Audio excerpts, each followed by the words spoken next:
Welcome in, everyone, to a Week 3 episode of Football Clowns Anonymous. Step right up, ladies and gentlemen, and watch us make this money multiply in this particular case. Welcome to Football Clowns Anonymous. My name is Ren Smith. I am here with my co-clown, co-clown, Kurtis Pinkney.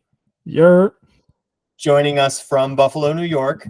And Kurtis does not have anything to answer for today. However, his alter ego, the Oracle, that was made up last week's episode, has a lot to answer for, and I cannot wait to get into this. We are stepping in off of a thrilling NFL Week 2 where there were upsets all up and down the sheet.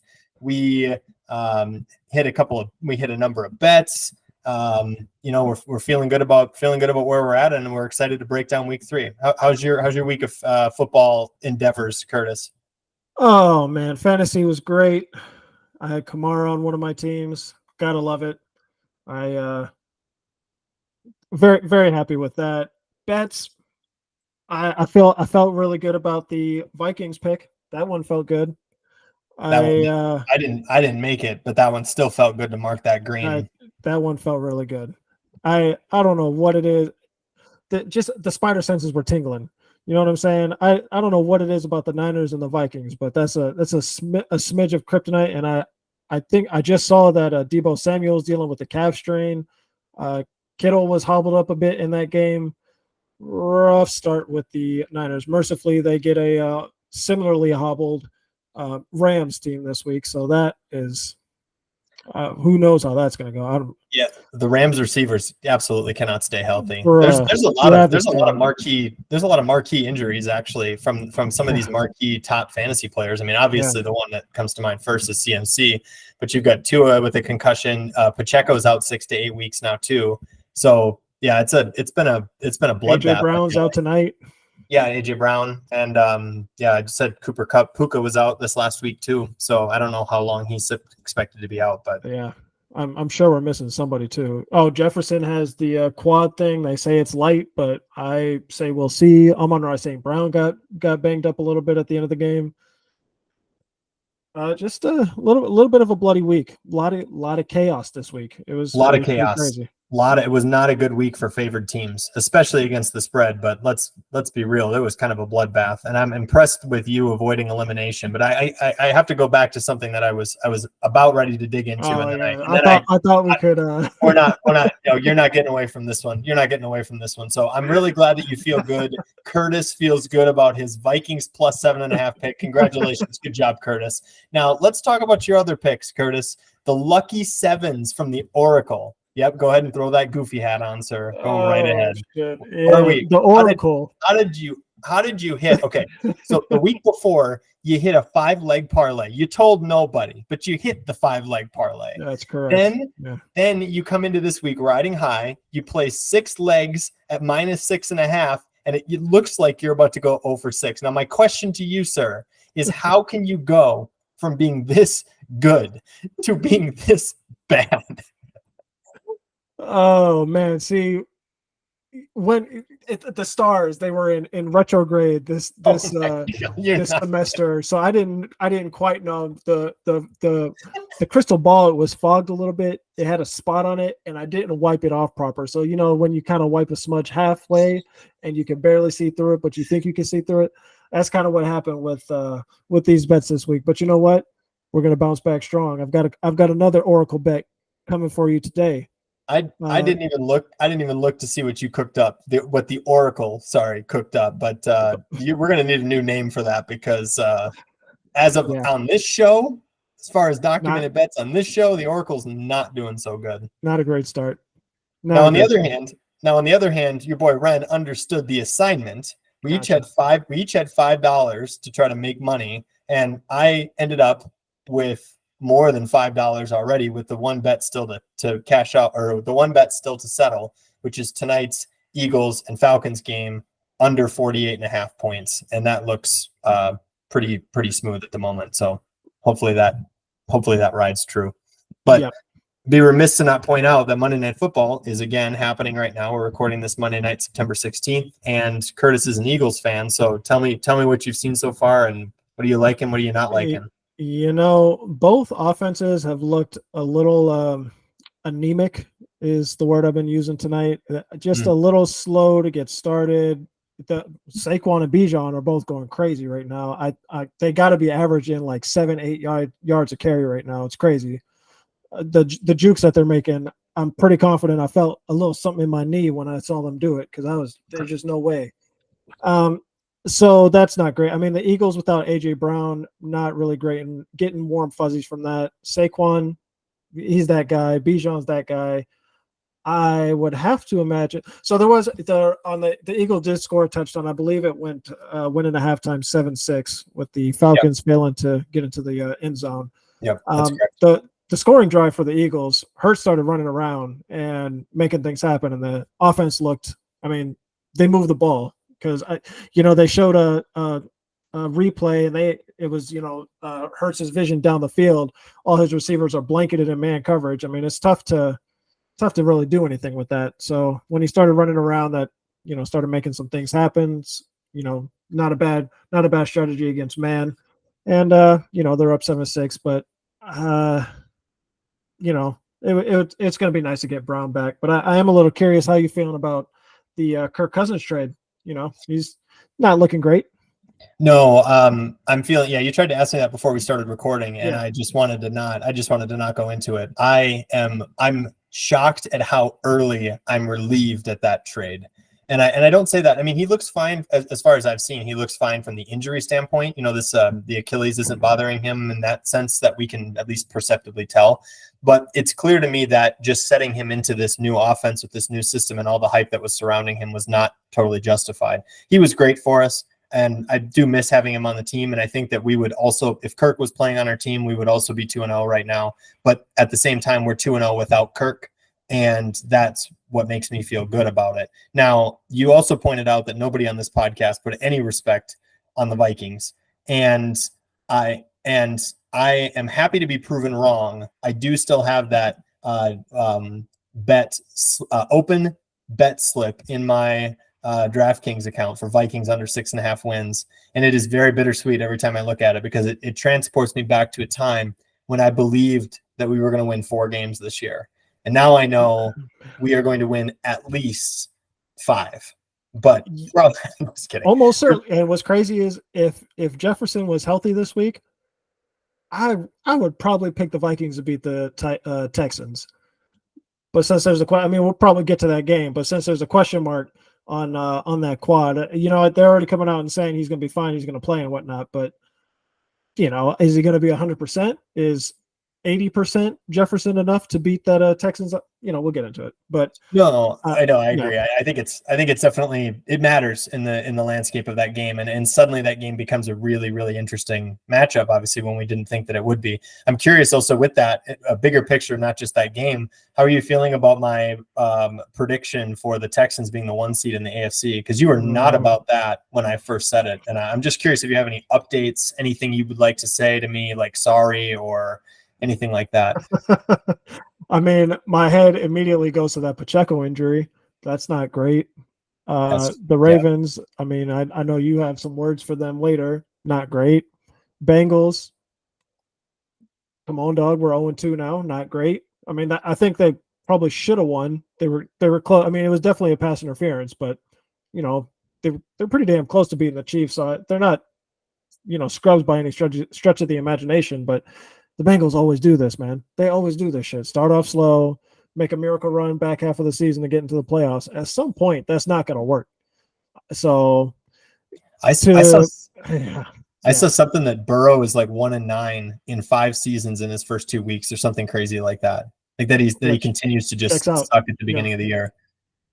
And I mean, considering how competitive they were at Arrowhead, I don't think there's any reason for them to be concerned going forward in general. But yeah, it's not a good start. And they love to throw up the statistics after a week. During week 2, they love to throw up that only 5% of teams make the playoffs or something. It's definitely got to be a top 3 favorite statistic for broadcast media because it's every year they throw that one out there. They milk it to death. It's love it. actually quite frustrating because you know that there's 0-2 teams that can go on and it doesn't even matter at the end of the day. The Chiefs Right. maybe even started 0-2 last year. I don't know. I mean they started 0-1 for sure, but that's something like that. And I mean the schedule for the Bengals coming up is pretty light, if memory serves. They got like the Panthers and the Commanders or some, a lot of bottom feeder teams coming up here shortly. So I think they'll be okay. Definitely. And we can continue the discussion as we continue the discussion of last week and what we're seeing and kind of how it fits into the big picture of things. I'd like to call out and applaud you, actually, genuinely. It sounds like I'm sarcastic at this point, but I would like to applaud your foresight and your Oracle likeness for the Cardinals prediction going into the season, because they look every bit of a steamrolling type team.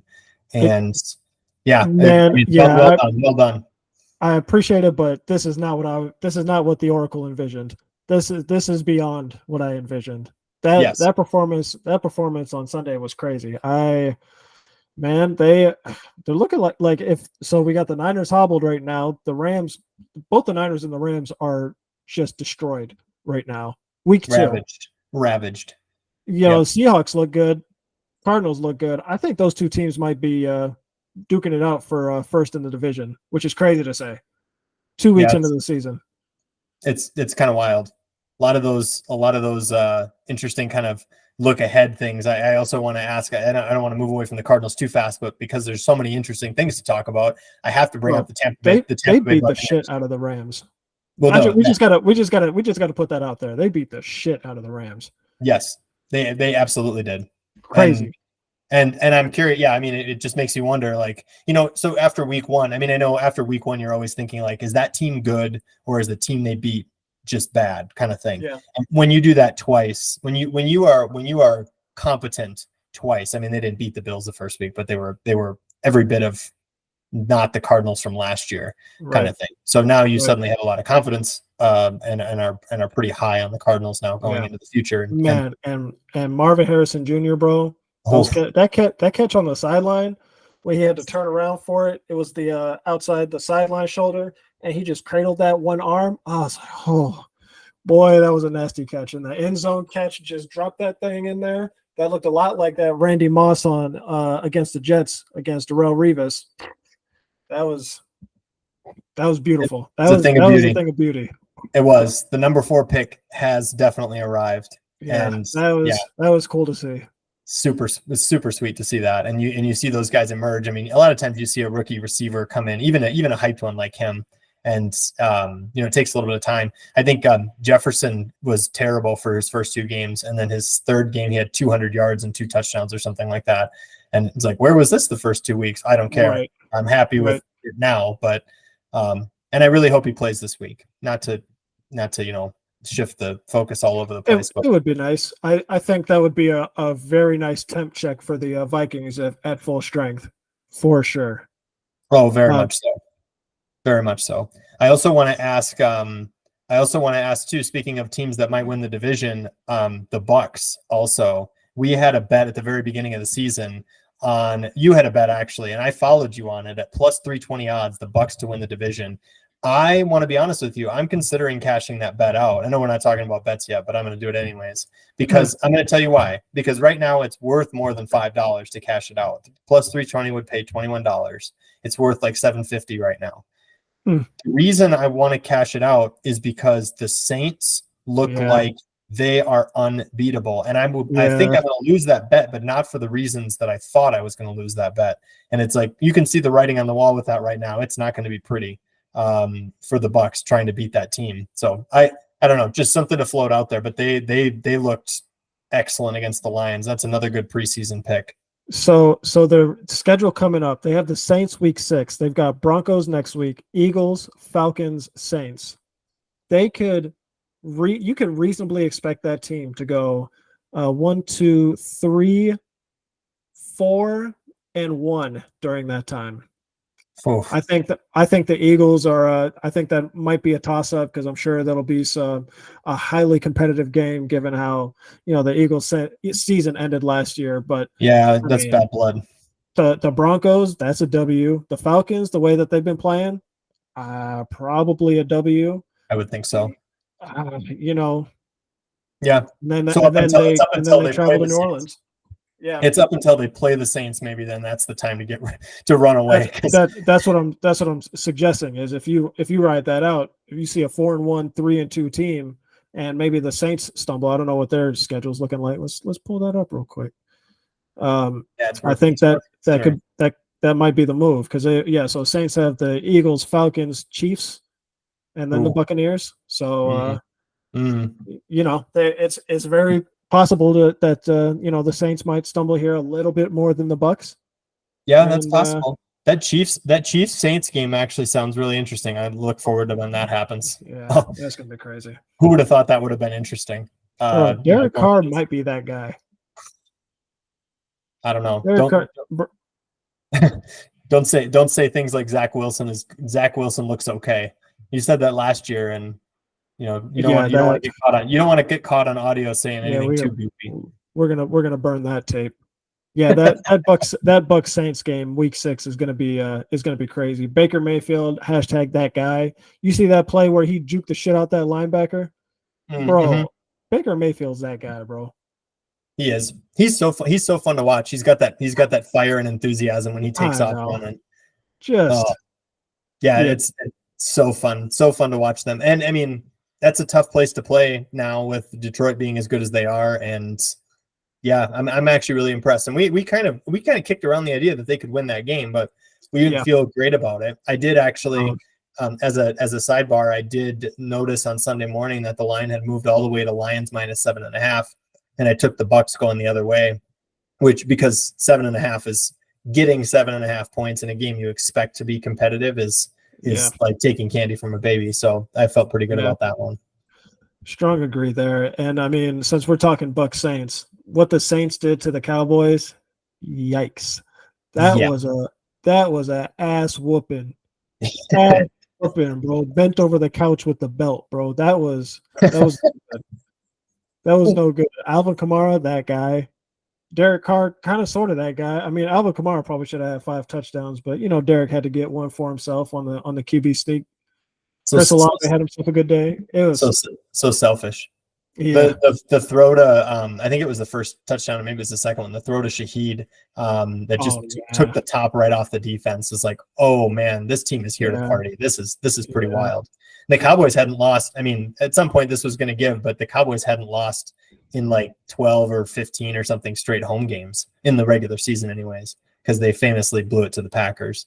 But yeah, that was pretty surprising to see. I mean, I expected the game to at least be competitive. And when the Saints win in week 1, you just got to go ahead and think like, well, they weren't really playing anyone. But now it's like, again, you got the second week. It's like, wait a second, this team actually, they go on the road against Dallas, one of the better teams in the NFC.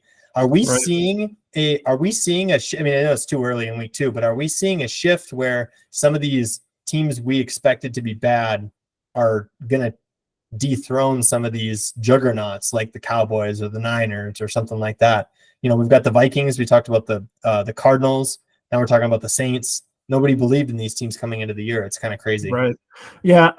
I would think there would be some regression back to the mean, but I mean, with some of the injuries that are, in terms of expectations, I'd pick a stat, I guess, but wins, we'll say. But with some of the injuries that these teams have, I don't know, man. I mean, the Cowboys, I would think so, but I mean, shit, their week 3 is the Ravens, who are 0-2 now. And, they've got some question mark. Losing to the Raiders, bro? The Raiders? At home. It's just completely unacceptable. I'll get to it. Yeah. With King Henry, come on, bro. Anyway, dog, you're up 20. Bro, you can't even wait.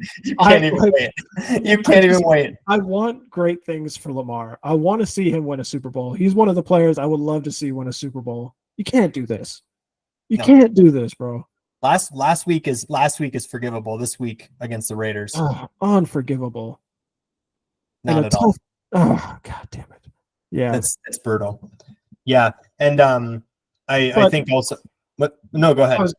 I was just gonna say. I mean, to your point, I mean the Patriots out here looking like a really tough out against these teams. I suspect that what was it, 4.5 that Vegas threw out at the beginning of the year? Yeah, it That was might yeah. that might be in jeopardy. I just the way that they're playing, grinded out. It kind of reminiscent of Steelers football, some Yep. grinded out, low scoring. I'm gonna run it down your throat, play some tough defense, With and they got a win against the Bengals, a close loss to I think a pretty respectable Seahawks team.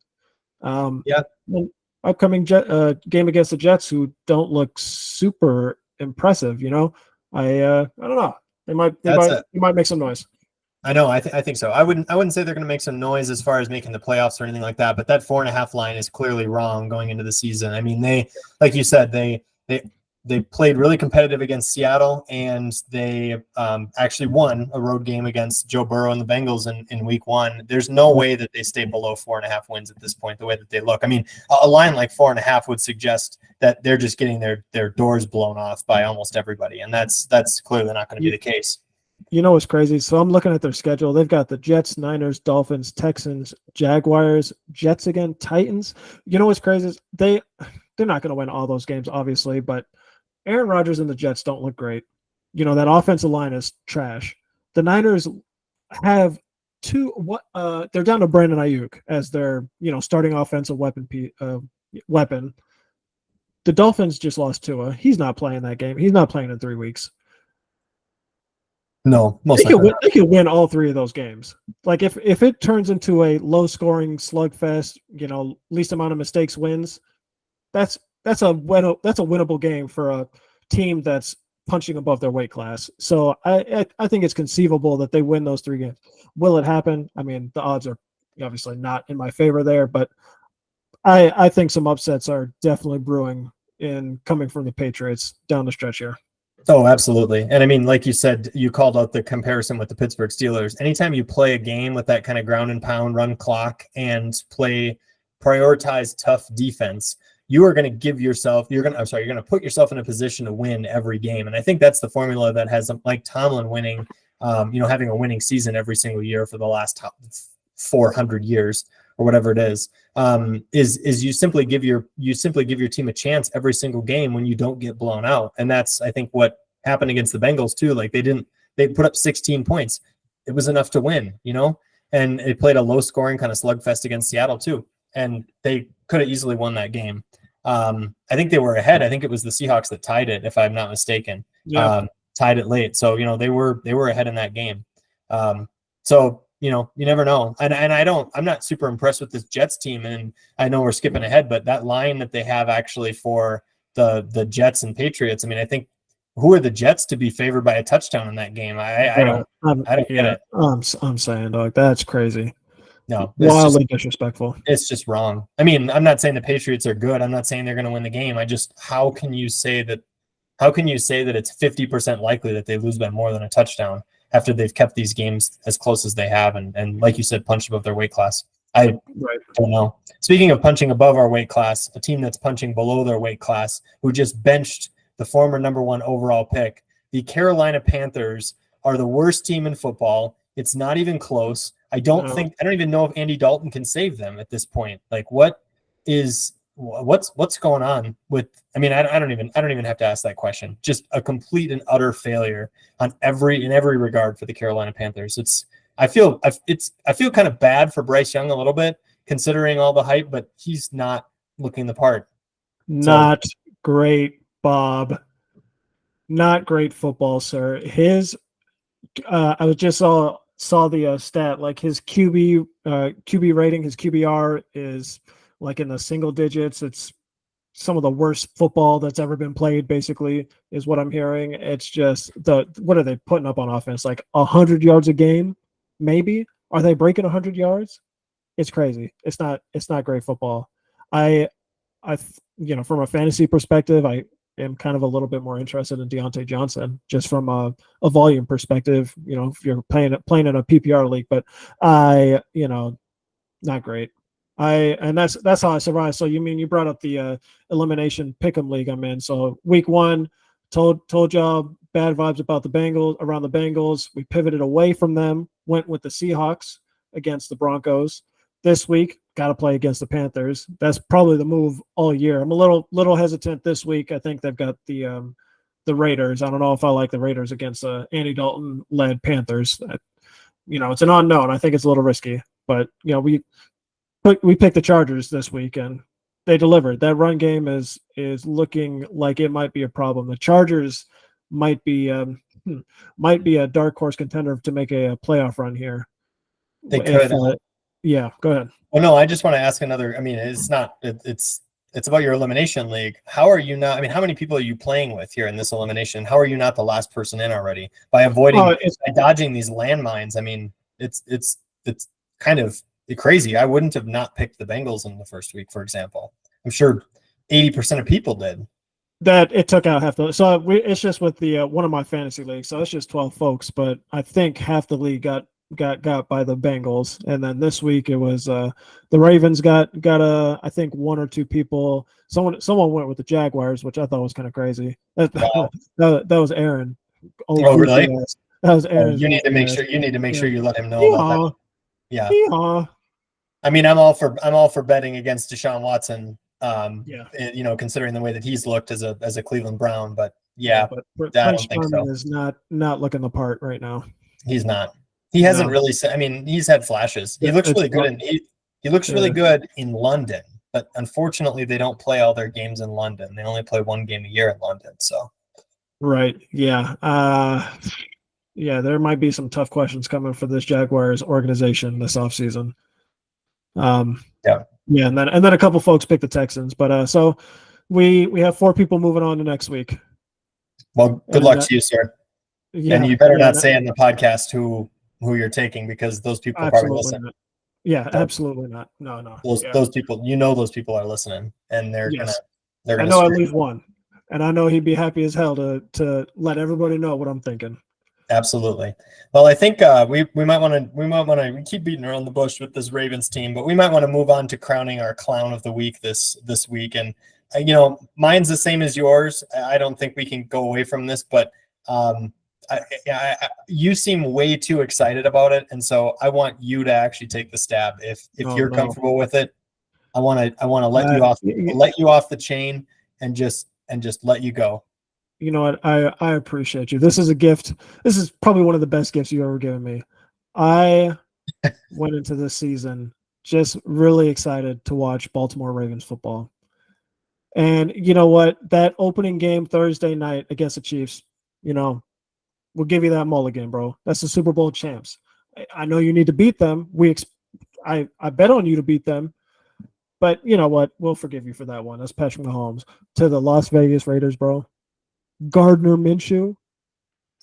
Who's the damn running back? Alexander Madison, Zamir White. Come on, bro.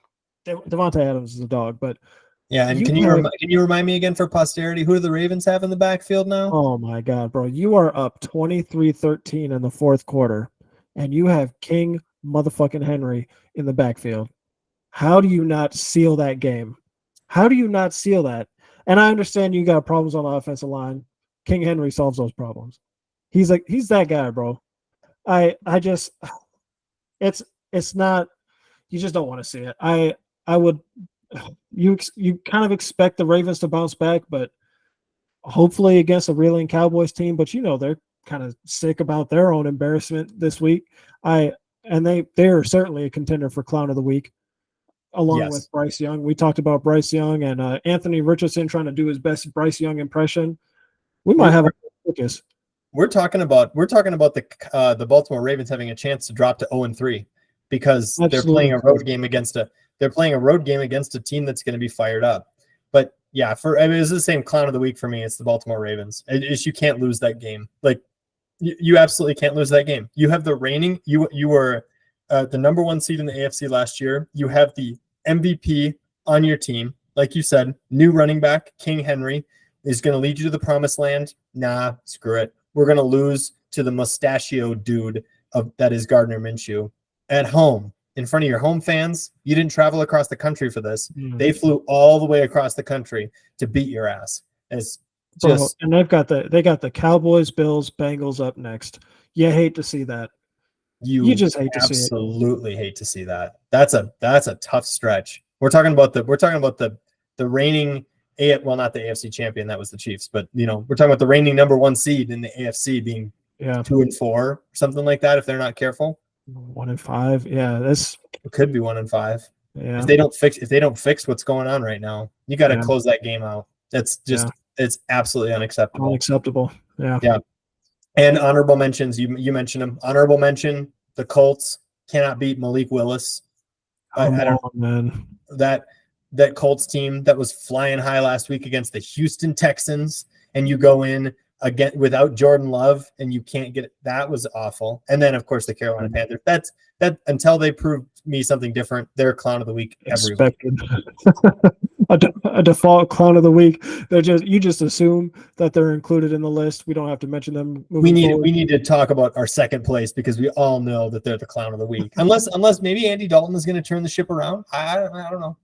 But I would say I agree with you. Be cautious about picking against them in the elimination league this week because you get a new quarterback under center. The other players are ready to play well. They're excited to play well, and they're going to put their best foot forward in this game, even if they lose.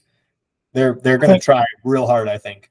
I think I would be remiss if we didn't honorable mention Will Levis as well, doing his same goofy shit that he did again in the red zone.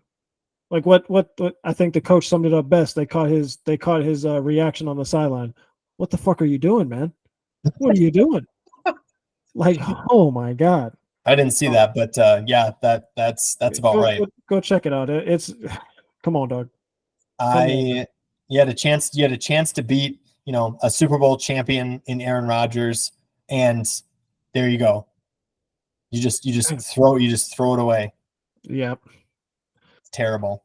Yeah, we got a lot of clowns, a lot of clowning around, and it was good to kind of recap this past week, I should say, because there was first of all, a lot of clowning around, but just a lot of chaos. And that's why we watch, right? We don't watch because every game's going to fall exactly as expected. It keeps us really interested and watching Red Zone was one of the most thrilling things. Like my kids crying on the other side of the house. My wife is trying to clean up the house and maintain the kid. It's like the fourth quarter of the early games, and I'm just glued to my TV with my eyes this big. Like I can't look away. And Red Zone doesn't do me any favors by not giving me any commercials. Like, come on, Scott. Priorities in life.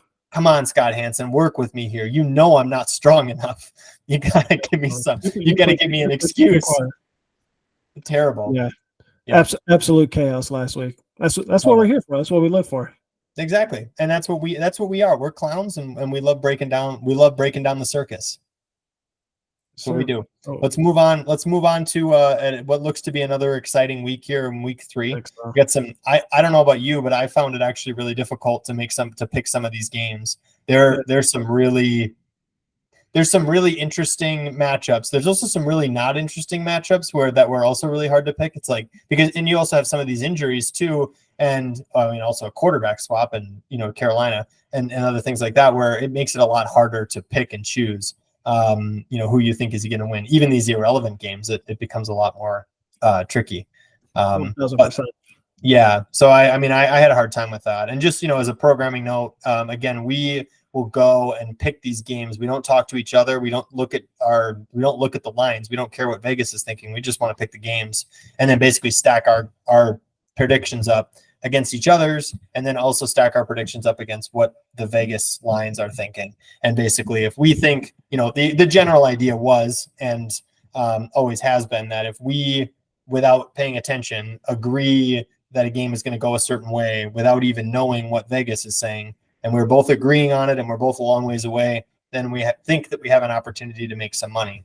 I am in the middle of a research question, by the way, for last year's spreadsheet. I'm going back through and I'm trying to find out what our record was when we agreed and we were both at least 2 points away from the Vegas line.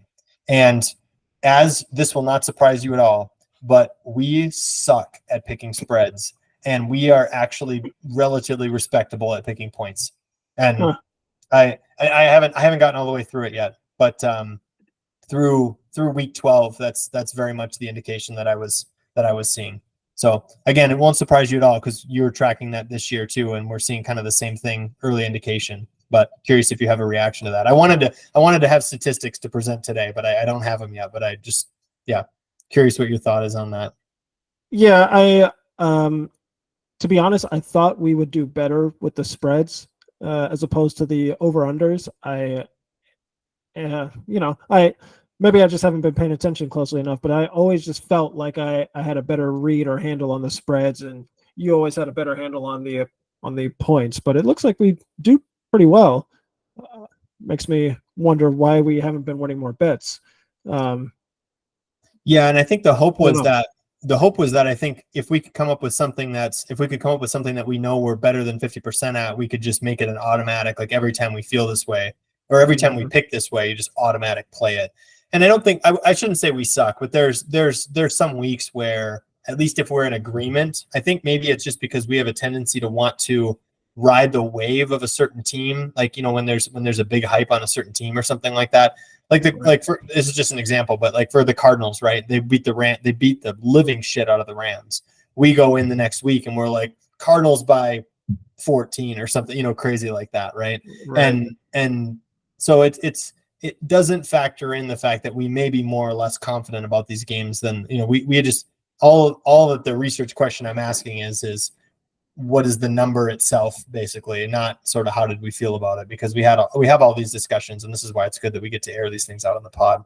But anyway, I don't want to undercut us too much, but we do call ourselves clowns. So an interesting experiment would be like if we did the mean projection for a team's point totals over some amount of time and tried to see like if that team had a spike game one week, like how much our next week deviated from the mean and in what direction, generally speaking, with that would be really nerdy to do, but it would be. But I like where your head's at, because it's important, I think, to pay attention to the recency bias, which is something that we definitely would fall into a little bit. Is when a team looks really good, we're riding the wave, but so is everybody else. So that's right. The thing is can we add value in some of those situations where everybody is flying, or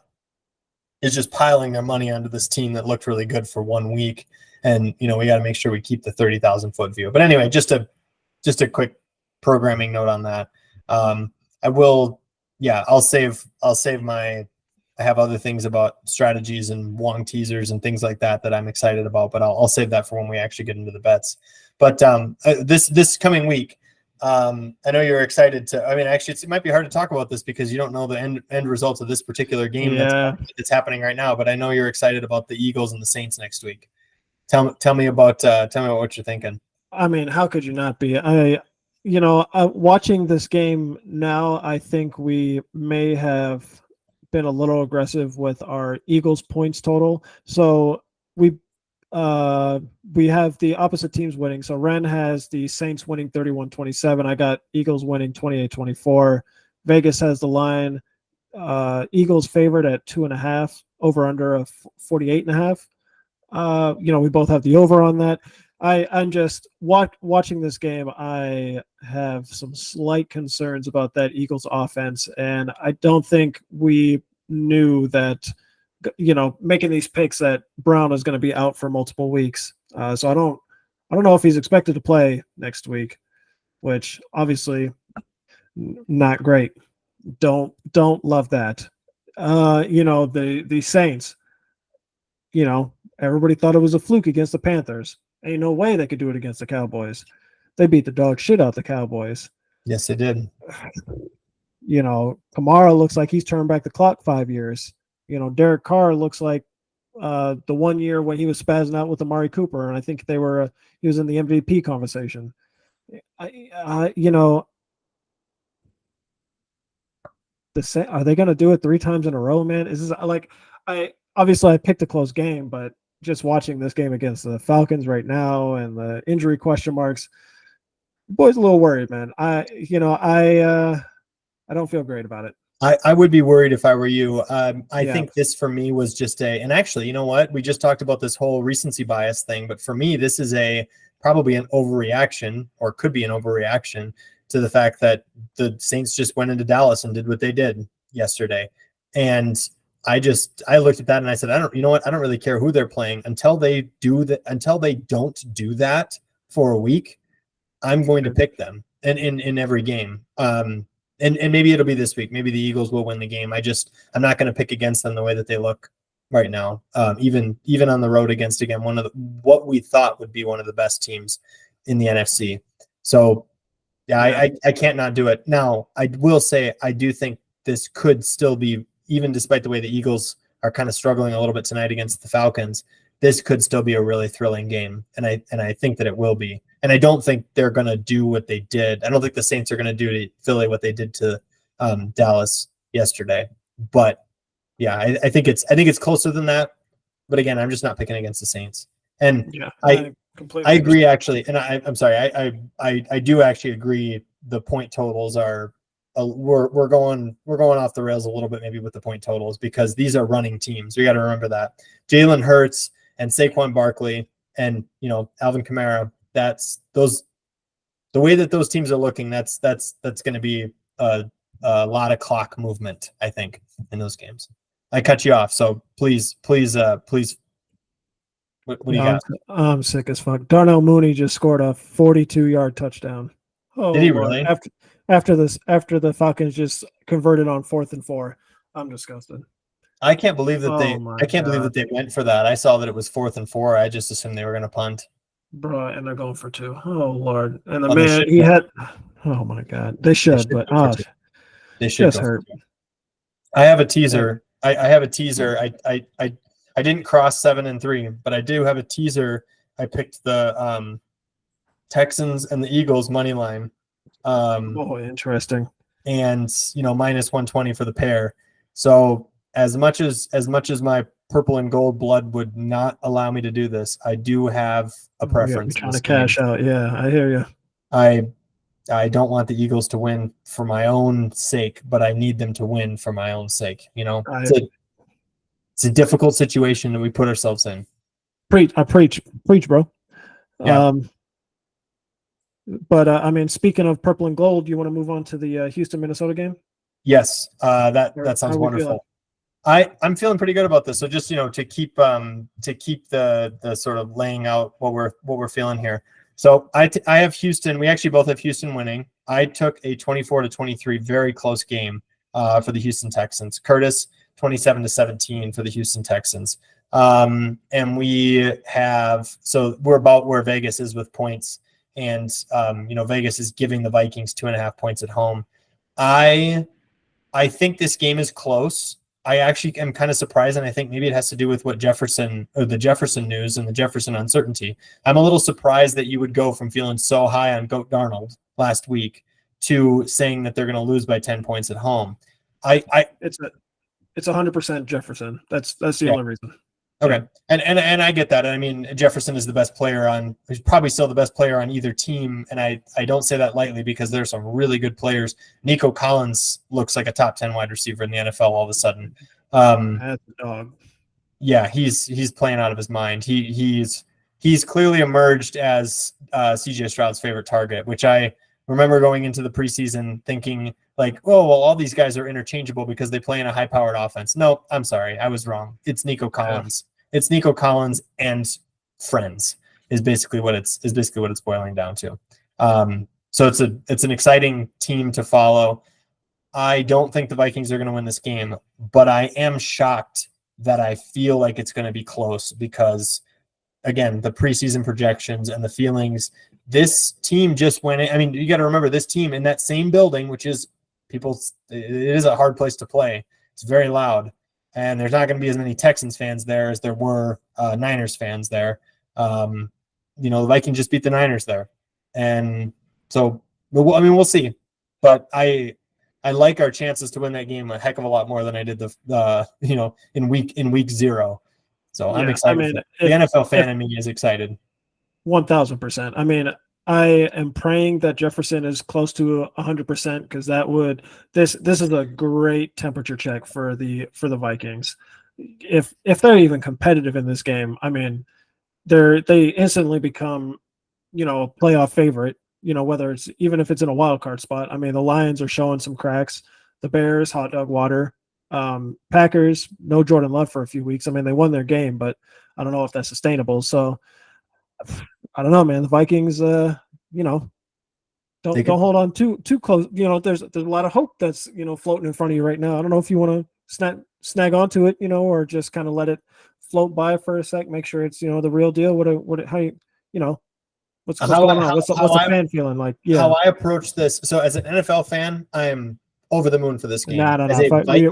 We want to say we need that Vikings fan. No. Yeah. As a Vikings fan, I'm anxious as hell to see if we can be competitive in this game, because this, to me, I thought we had a chance against the Niners a little bit. I mean, there was a shred of chance in my mind, and there was no chance in my mind that we were going to beat this Texans team. Now there's hope, and I try not to, as a fan, I don't grasp onto that too much, because I have seen this song and dance so many times. The Vikings are really good at building up your hopes and dreams and then crushing them when it hurts the most, kind of thing. So if Sam Darnold outduels CJ Stroud, you're coming on this podcast next week and you are declaring Sam Darnold the GOAT in a Sam Darnold jersey.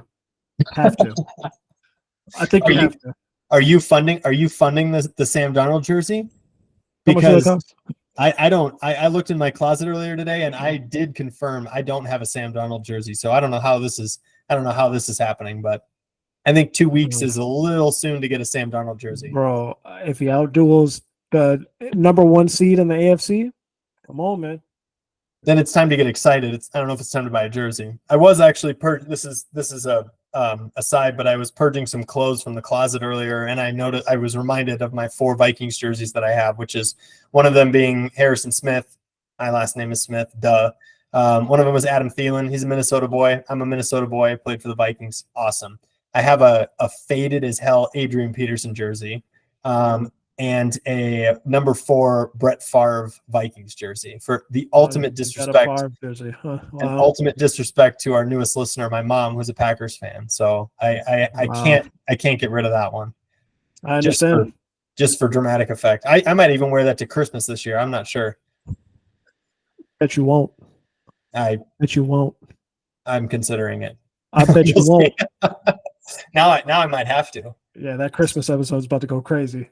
Probably is. Yeah, actually, I'm going to be traveling in Minnesota. We'll have to figure out something for that one too. But we got to record, so this is important. Those games are going to be exciting. The show must go on. The show must go on. Absolutely must. And you've got you want to talk about the Cardinals and Lions quick too? I know that's another game that's on your excitement radar.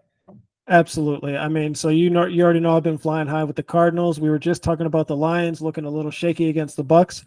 You have the Lions winning 31-30. I've got the Cardinals winning 31-28. Vegas has the Lions favored by 3, over under 51.5. We're both definitely hitting the over on that. Obviously split on that line there, but Kyler Murray and Marvin Harrison Jr. are going to keep doing it, man. That's James Conner looking smooth running the ball. I don't. With how shaky the Lions have looked, Amon-Ra St. Brown's coming up hobbled a little bit. I don't know how you bet against the Cardinals here. I'm not sure. It's a little wild to me that they're not favored, to be honest with you. We are actually on the same side of this line, by the way, just to be totally clear, because I've only got Detroit winning by 1 point. But honestly, if I see that line move to Cardinals plus 3.5, I'm doubling my standard bet and I'm hitting it, because there's no way they should be underdogs in this game at home with that Lions team being as hobbled as they are. 100%. Yeah, that's easy. And I think this is probably a way for them to establish dominance within the division, because I think that would put them at 2-1, and they already beat the Rams. Spoiler alert, I'm picking the Rams to win that, just because I, have them as a dark horse to win the division. So I kind of have to pick them. That's the only reason. Otherwise, I don't know who the hell to pick in that game. But if the Rams win and the Cardinals, have their win over the Rams, that puts them on top of the division, I believe. Or I guess I don't know how that would work with the Seahawks. It'd probably go to points, maybe. I can never remember the division record. Well, right. I mean, at the end of the season, its division record is the first point total for the first tiebreaker for the division, for crowning a division champion. That is. Right. I guess saying it's a roundabout way of saying I believe, sir. Kyler Murray looking like MVP. Kyler. I don't know why we wrote him off. He was injured last year. It's kind of y'all must have forgot a couple of games for him because he's been looking pretty good. So yeah, I happy about the Cardinals there. Very much like that line. I don't know about those points. It's a lot of points, but especially if the Lions can't put up any points. I don't know. The more I've bet, the more I've done the betting, the more I realize just how excited I used to get about smashing overs when they were in the 50s, because I'm like, well, there's going to be 80 points. It's like, no, that doesn't happen. Yes, it does, but it doesn't happen. Let's yeah. And I mean, the unders these first 2 weeks have been going crazy, so I don't see any reason for us to be aggressive on that. No, not at all. I mean, I don't either. And I will say that the Cardinals line has moved to +2.5, and it looks like it's kind of slipping away. So I'm looking here to see if I can find another teaser leg for my own personal account really quick while in the middle of recording, because I know that line's going to slip away, and I'm gonna do with I don't know, the Chargers, the Steelers defense looks good too. Gosh, I don't want to sit and do this on the air, but man. Well, let me go ahead and lead us into the Niners Rams while you scroll for a sec, because I mean we kind of just touched on that since the Rams just got beat up by the Cardinals. That was not great. Rams losing Cooper Kupp, Puka on IR already. It's looking like Kupp's going to be missing a few weeks. We heard on San Francisco's side, we know C-Mac on IR. George Kittle banged up last week or this week. Just came out today, Deebo Samuel with the calf strain. So both teams just dealing with all kinds of injuries, man. Not looking great. The Rams offensive line is in shambles already. So, we both have this. I picked the Rams to win 21-20. I mentioned that already. Ren's got the Niners winning 24-23. We've mentioned before on the pod, when we pick these one-point games, it's because we don't know who's going to win, and we just kind of throwing a dart. Vegas has the Niners favored by 7. I believe that has moved. It's moved to 7.5. Oh, I think you updated that. I see. Yep. So yeah, it's even moved to 7.5 in favor of the Niners. I like that quite a bit. I would 100% pick on that, because I just don't see how the Niners are going to outpace the Rams by a touchdown with their offense looking the way that it is. There's no way.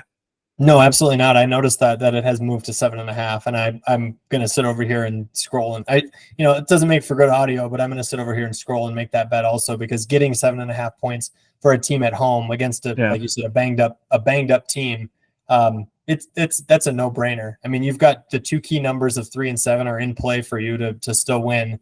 And that's anyone's game. I mean, these division and we actually, leveraging something we found out last year as we were making bets and just getting them going up in flames. Division games are always close. I mean, I not always, but division games feel like they're always close to me. And so it's actually really nice to be able to leverage that in a situation like this where, people think the Niners are better than the Rams by more than a touchdown. Sorry, that might be true in general, but this game isn't going to go that way, in my opinion, at least situationally, not right now. So I agree with you. It's a good opportunity to pick on it. 100%. And I did just place, and just the fruits of my scrolling here have given me that the Cardinals, before that line slipped away, Cardinals +2.5 and Chargers +2 against the Steelers. I was able to tease both of those to 8.5 and 8. So Cardinals +8.5, Chargers +8. I like both of those. We'll see if it goes up in flames. The Steelers are good, but that game's going to be close. So I don't know. Yeah, I 1,000% like both of those. Spoiler alert, the Chargers make it into the Oracles bet later. How could you not? I mean, we didn't highlight this game as a one to talk about, but the Steelers being favored here is absolutely absurd. Maybe it's not absurd, but I don't think we could say that Steelers offense is more impactful than the Chargers offense, and or maybe the thinking is that the Steelers defense is gonna take out that run game, and then what are the Chargers going to be able to do? But I don't know, man. The Chargers have been doing pretty nice. I mean, they just played the Panthers, so it's going to make everybody look good. But and asterisks justifiably. Yeah. But I don't think the Steelers are. This is just my opinion, and I don't mean any disrespect to the Steelers. They've looked better than I thought they would, and I don't mean any disrespect to Mike Tomlin and what he's done. I don't know if the Steelers are capable of winning a game by more than a touchdown this year, and they probably will win 10 games like that. But that's the kind of football that they've played for, I feel like, 50 years, at least as long as I've been alive. That's Pittsburgh Steelers brand football. They could win that game, but I just expect it's going to be close. They're going to rely on their defense. TJ Watt is looking like, at the very least, the second best defensive player in the league. Yeah. Aiden Hutchinson is the only one I would maybe say is better at the moment for as far as breaking the game. And yeah, I mean, I just think that the Steelers are a good football team this year, but they're not an amazing football team enough to beat the piss out of a team like the Chargers, kind of thing. 100% agree. 100% So agree. yeah, it's nice actually. I really like that we record this on Monday because I feel like these lines are in some pretty what is it?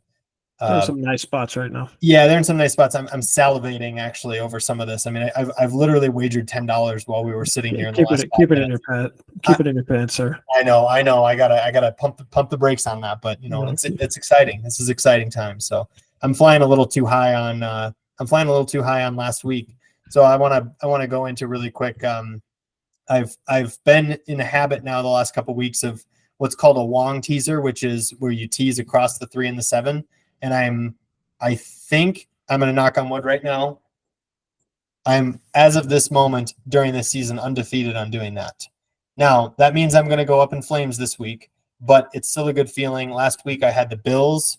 They were plus 2.5. I had the Giants. They were plus 2.5. And I also had the Broncos. They were plus 2 or something like that. All of them across the 3 and the 7. Now, the Bills won the game big. The Giants lost and the Broncos lost, but they still covered. The Giants won or lost by 3 and the Broncos lost by 7. So that it puts into play the ability for them to lose by a possession, and you're still in range there. So I was able to hit a couple bets like that. The one I bet for on official play on this podcast was Bills and Giants. That one came through for us. And so it's nice to have that. And so my bets for this coming week. That was a good bet.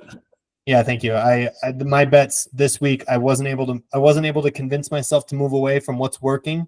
Here I am going crazy.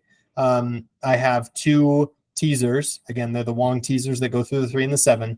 Chargers and Saints, both at plus 8.5. That's a $2 wager. And I have Vikings plus 8.5 and Bengals.